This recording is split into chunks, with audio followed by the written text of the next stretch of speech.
je m'appelle Nathalie Fossat. Je vis en Polynésie définitivement depuis 1986. Je suis mariée avec Albert depuis 35 ans. Voilà, et dernièrement, nous avons effectué un merveilleux voyage grâce à Destination Marquise. Même si on vit à Tahiti, les marquises sont complètement différentes et on ne regrette pas du tout d'y être. J'ai un mari qui aime la pêche et dans sa tête, c'était plutôt les Tuamotu et les marquises, c'était pas forcément sa destination préférée. Par contre, moi, je souhaitais vraiment y aller, non pas trop longtemps quand même, mais voilà, ça a été fait et ça a été fait pour mon anniversaire. Cette soirée-là, il fallait faire une animation, donc j'avais demandé à Albert qu'est-ce que tu veux qu'on fasse tous les deux, parce qu'on est polynésiens, on vient de Tahiti, on est un peu différent des marquisins. J'ai dit si tu veux, on fera un petit spectacle tous les deux. Et Albert me disait non, non, laisse tomber, on verra, on va improviser au dernier moment.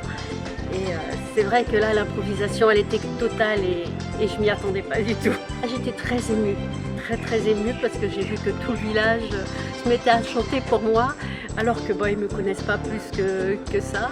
Et c'était, ah oui, j'avais la buée dans les lunettes. Non, c'était très beau. De l'arrivée, voir tout ce village, on voyait cette énergie et cette volonté de bien faire. Des plus petits, on l'a de suite ressenti dès qu'on est arrivé. Et ça, du coup, c'est même pour nous qui connaissons cette chaleur humaine, la trouver si loin de Tahiti, c'était vraiment fort. Bien que le premier jour, en fait, on est plus en observation, mais dès le lendemain matin déjà, on sent qu'on est vite intégré au village et que tout ce village, en fait, travaille ensemble, sans heures. On sent qu'il y a quelque chose qu'on n'a plus ici. En fait, ils sont tous là, joyeux de participer et de préparer des choses pour nous. Et ça fait du bien. C'est très bien en fait que Destination Marquise est intégrée dans le programme.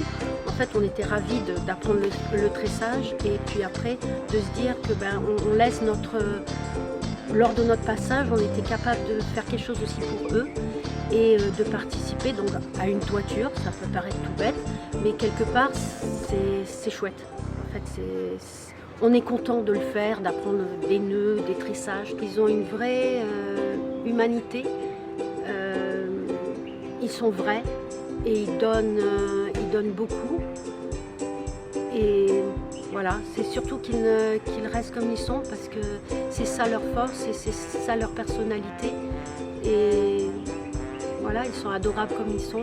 Et c'est un village de toute façon qui est différent, où la civilisation, où tout va vite, où tout doit être consommé, tout ça n'existe pas. Et c'est ça qu'il faut qu'ils conservent.